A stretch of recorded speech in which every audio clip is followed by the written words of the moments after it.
Welcome to EB5 Investment Voice, where attorney insights intersects with immigration investments.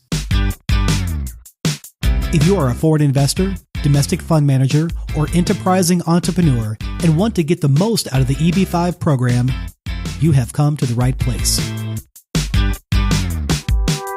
I'm Mark Deal, and I'll be your co-host on this journey.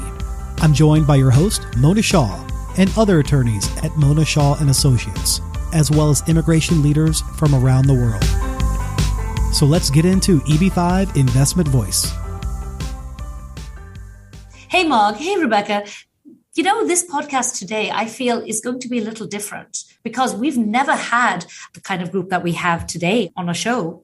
Yeah, Mona. Today we have the American Immigrant Investor Alliance, who we'll hear from a bit. But before we dive into that, Mona, you know, as you said, we like to keep our listeners updated, and we want to talk about this new reconciliation bill that came in. Oh, right. Yes, of course. For all of our viewers who are like, again, another bill? Yes, folks. There's so many, we can't keep up with it ourselves. But this particular bill has been really gaining international traction. We've heard about it overseas. Many foreign investors are excited because it seems like this really might be a bill that will go through, because it's not really a bill. It's an amendment to the Immigration and Nationality Act, which was introduced by Jerry Nadler. Yeah, so it's hot and new that we're introducing this. I wanted to bring one of the titles out from one of the newspapers that we're reading, which we'll go into more detail, but it says, Indians can now get green cards by paying a super fee. So I'm going to explain what this super fee means and what. Yeah. Oh gosh, like yeah, I know. The super fee and green cards, it's like it gives the wrong impression. It's not really it's a super fee in the sense that the bill is proposing that EB5 investors who have a priority date of more than 2 years, they can kind of, I won't say jump the line, but they be able to move forward and get conditional resident status if their petitions can be approved by paying an additional fee. And it's not that high. It's what, 50,000, I think, is in the proposition. And yes, for EB5 investors. Yeah. But the big deal about this, Rebecca, is that there's no numerical limits on the number of applicants who can do this. Yeah, which I find interesting because, from what I'm seeing, that they're not increasing the quota for the country caps or any of that. So I know, and we've been arguing about changing the country quota for so long, and Congress is so long overdue for policy changes. But whether this actually gets through, you know, the cynicism does come in. Maybe this is the federal government's way of monetizing all the interest in mandamus. They're like, wait a minute, we want some of that mandamus money. How about you pay us to do our job? Well, I just want to make clear that it's not just only for EB5 investors. It's for any applicant who has a petition pending and has a priority date over 2 years. So for those who are H-1B holders, it works for you as well. But at only $5,000, you have to pay. Yeah. But Rebecca, here's the issue. I know we're all dying to hear from Ishaan and Rajvir, but here's the issue. Everything right now has been pending, almost everything has been pending over 2 years because of all the delays with COVID and the furloughs. Yeah. So it's just going to be too much. Will USCIS even be able to handle it? I completely agree with you. I'm dying to see how this is going to work, especially for the H-1B holders. I mean, the backlog tremendous, right? Yeah. I'm curious to see how this works. All right, stay tuned, folks. We'll keep you up to date. Of course, Mona, we always do. Now let's get to our guests that have been patiently waiting. Today on the show, we welcome Ishaan Khanna and Rajvir Batra. Ishaan invested in the EB5 program in 2016, started working in the industry in 2018, and is now the director of the American Immigrant Investor Alliance. Rajvir serves as their policy director, focusing on legislative priorities and the Alliance's congressional outreach. What is the American Immigrant Investor Alliance, you ask? Well, AIIA is a by investors for investors organization which seeks to bring a new voice to the discourse on the EB5 program. And there's been some confusion on the focus of that voice in various sectors of the EB5 program. Not surprising, since many have their own unique focus. So we brought them on today's show to really get a feel for what they stand for, who they help, and perhaps more importantly, if they can help you. Ishaan, Rajvir, welcome to the show. Thanks for having us. Thank you for having us here. So, American Immigrant Investor Alliance, that's really a mouthful. Who came up with that name? Oh, that's a good question. We were just sort of kicking that around back and forth. We wanted to call ourselves the Immigrant Investor Alliance, but then we figured we should also make a distinction. There's immigrant investors from all over the world. There's different immigration by investment programs. But I think we are the first immigrant investor body for any country that has actually been created that stands to represent this class of immigrants. Well, that's true, actually. I mean, we've been doing this for many, many years, and this really is the first time. And it's not what I would say it should have been. It's long overdue. It should have been around a long time ago. But let me ask, Rajvir, you and Ishaan, you both are Indian natives. Are you just representing Indian immigrants? Who do you represent? So we have a board of directors, and there are 4 people on the board of directors. So Ishaan and I are from India, but we have a Canadian on the board and we have an Australian citizen on board. So the motive of AIIA is to represent all EB5 immigrant investors, existing or future, from all countries around the world. But Rajvir, the by far the largest amount of investors come from China and Korea. Do you have any representatives from those countries? Yes, we do. So we do have investors. We have a large investor body from China, actually, and they're constantly giving us feedback. We're actually considering adding a Chinese investor to our board soon. We've also received a ton of help from a Chinese wealth management group that has EB5 investors of their own, and they've been extremely supportive with getting our message across the border. We've also had some of our volunteers upload our webinars and our content onto local video sites like Bilibili. We've done meetings on Voom Meeting, which is a form of Zoom over there. And we've done major outreach in China. And it's safe to say that we do represent a decent chunk of the Chinese EB5 audience. We want to continue to advocate for them. I think, we think that class of immigrant has definitely been very negatively affected by EB5, and we want to represent them. Yeah, no, we totally agree. And quite honestly, we've been talking to quite a few people that we had worked with years ago in China who have actually mentioned you on their blogs. So tell us a little bit, what is the work that you are prioritizing right now? So the main goal right now is with the EB5 Regional Center program lapse. That is the number one concern for every single investor out there that is in the program who does not yet have their conditional green card on hand. Look, we have to sort of address the elephant in the room, which is how do we get into this lapse in the first place? And the reason why we got in this lapse is because 2 industry factions could not come to an agreement as to what the future of the program would look like. Yeah, true. This battle between industry factions and Congress members has led to us, this class of immigrant, being affected. We're in a situation now where the US government is not upholding the contract that we entered into with them. And so our current battle is to allow for investors to be essentially decoupled from this fight. Our immigration process should not be stalled because of infighting in the industry or Congress. So here's the thing, Ishaan.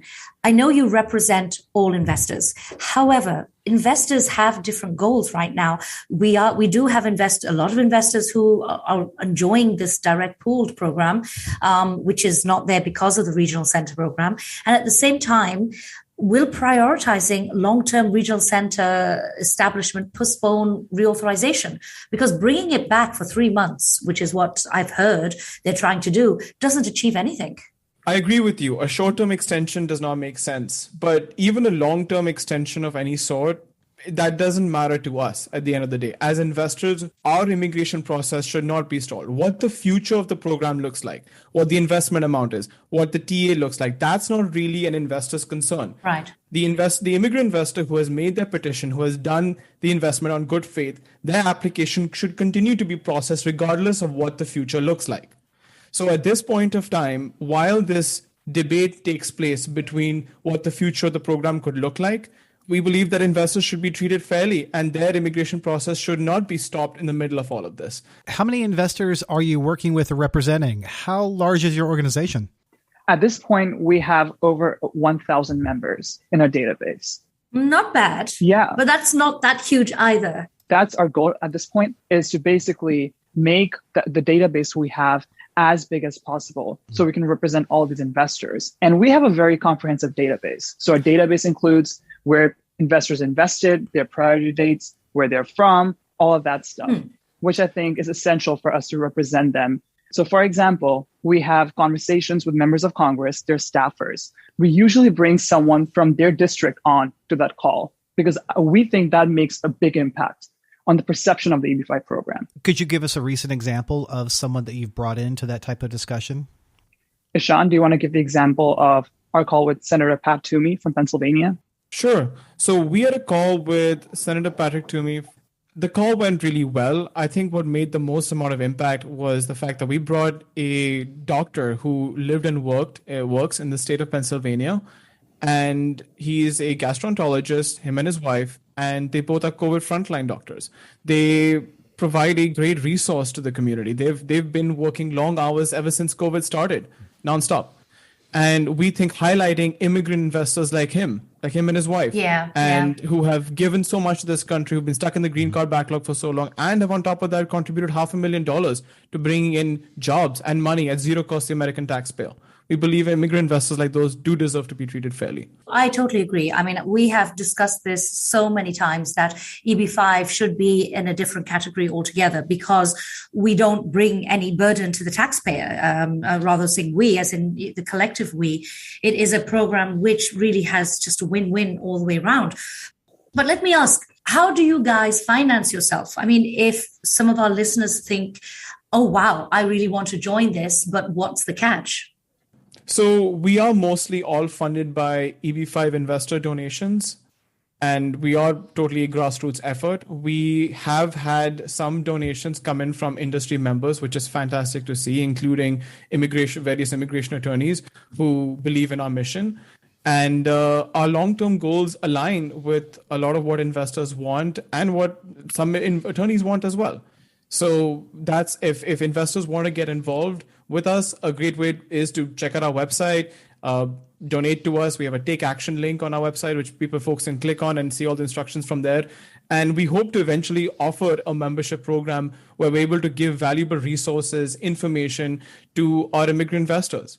All right. Well, Ishaan, Rajvir, we want to talk about advocacy with you guys. But before I do, I have a question for you both. Once reauthorization happens, I'm saying once because we all know it will, and we get our long-term regional center program reauthorization, what are your goals then for the investor? Why would an investor stick with you guys? Well, I firstly want to address the fact that we do not necessarily care for long-term reauthorization of the regional center program. I want to make that very clear. We've received some criticism that our goal of simply grandfathering investors may derail the efforts of regional center program reform, but we don't see that as our main objective. Our main objective is to take care of existing investors in line. That is the number one priority.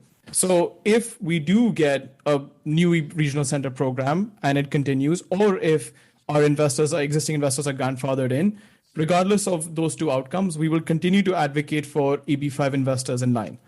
So that includes giving them the right information, say, for example, filing a mandamus request and things like that. Well, but what is the right information? I mean, I really will come out here and say that some of the advice that people are giving out is controversial.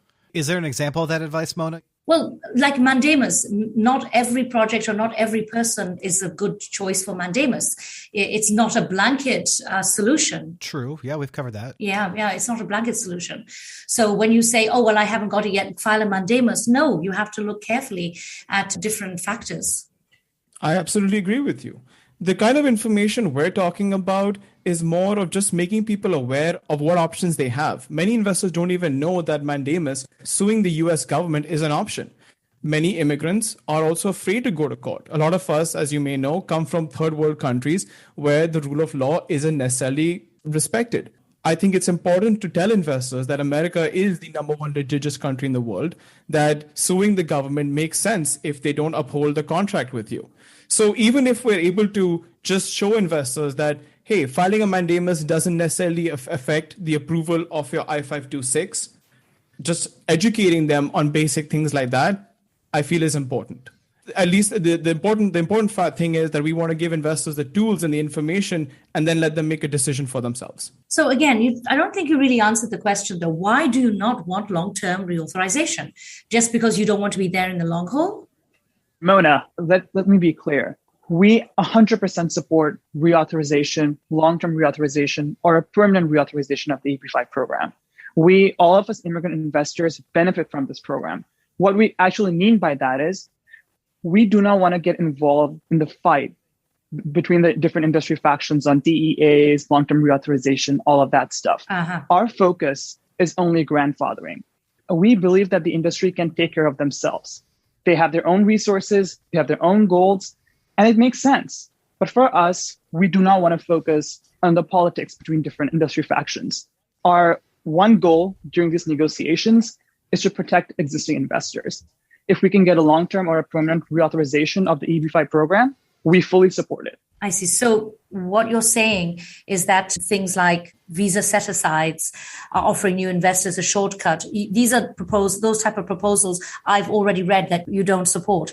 This is the reason why you don't support those, because you don't want to put one faction against another. Exactly. Right. We do not want to support anything that basically harms existing investors in line. For example, visa set-asides, right? If you set aside 3,000 visas for new investors, that's basically hurting existing investors in line who've been waiting for years for their green card. If there's some way to reconcile that, maybe visa recapture, something like that, of course, we'll fully support it.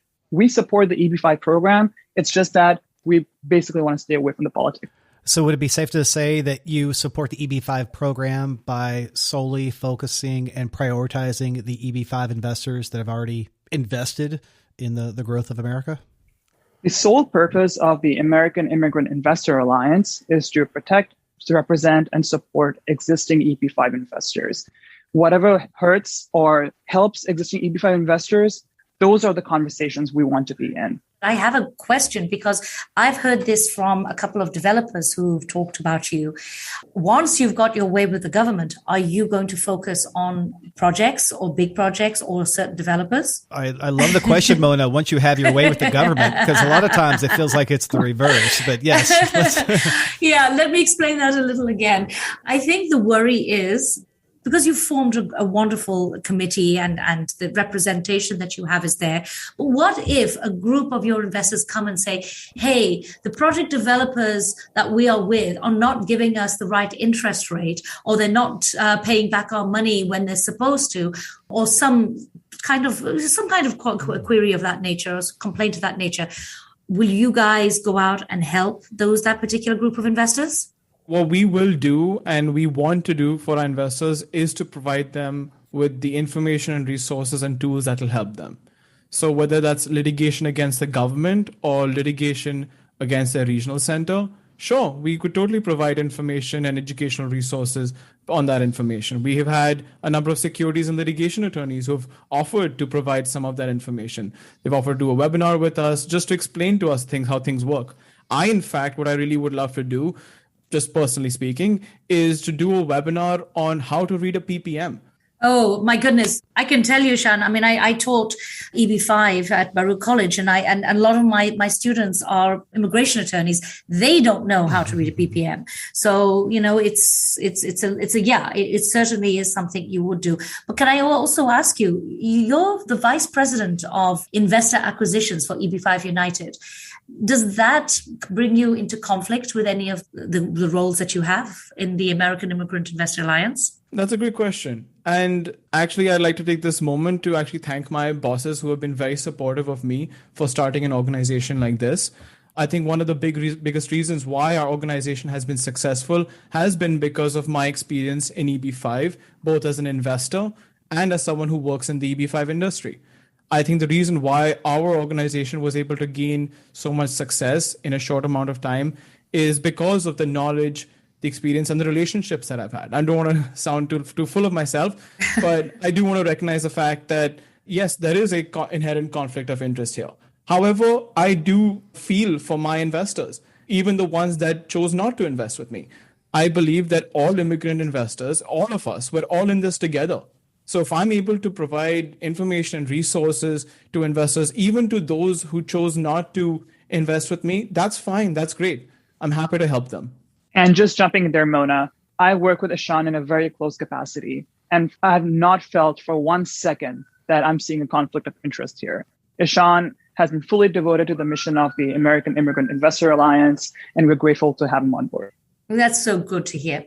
You've heard Rebecca and myself discuss Jerry Nadler's reconciliation bill or reconciliation amendment, but I can tell you that the papers across the world have kind of gone crazy about it.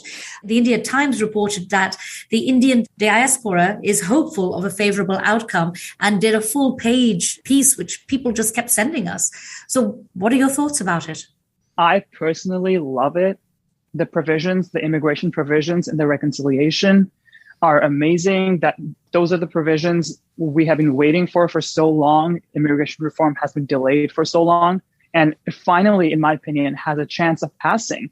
It was passed by the House Judiciary Committee, which is a big milestone. That's right. But there's still a few ways to go. It has to go through the Senate parliamentarian process. It has to pass the so-called Byrd rule. And there's still ways to go. But if this passes, this will be the most consequential immigration legislation in at least 2 decades. Yes, I agree, which brings me to the point of the advocacy that you guys have been doing.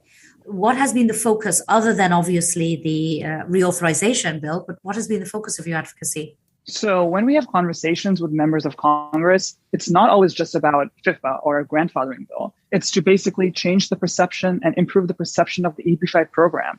Sorry, Rajiv, what is FIFA? Because our listeners don't know that. FIFA, or the Foreign Investor Fairness Protection Act, it's a 1-page bill that we drafted with Robert Devine that basically grandfathers in all existing investors. That's the bill we are pushing for right now. When we have conversations with members of Congress, most of them don't know about the EB-5 program. And the people who do know about the EB-5 program, they think it's a cash for visa scheme. I know. And we think it's important to correct that image, because EB-5 program is so much more than that. It's not a cash visa scheme. As you know, filing I-526 is 485, so you have to prove job creation. There is tons of requirements. And it's the furthest thing from a cash visa scheme. And I think our job is basically to correct this perception of the EB-5 program. So our advocacy work targets that. Who introduced your bill? So on the FIFA bill, at this point, it has not been sponsored by anyone. Our goal is to attach it to a bigger must-pass legislation and potentially the DHS appropriations legislation that will come through maybe end of this year. Can I ask who in Congress is supporting your bill? At this point of time, we have a bill that's drafted that will essentially protect investors from any sort of lapse in the program. We don't know what's going on with the EB-5 regional center reform efforts. While we hope that they are successful, we know that we cannot count on it. It's been a controversial issue for the last 5 years. So it's important for us to put something out there that protects investors. And what we have drafted, we have drafted a bill with Attorney Robert Devine that essentially protects EB-5 investors from lapses. So it's called the Foreign Investor Fairness Protection Act. We have received support from different Congress members on this, so much so that many of their staffers have told us that their boss would be willing to co-sponsor something like this. Now, what we really need is a senator or a House member to truly stick their neck out and put this bill out there.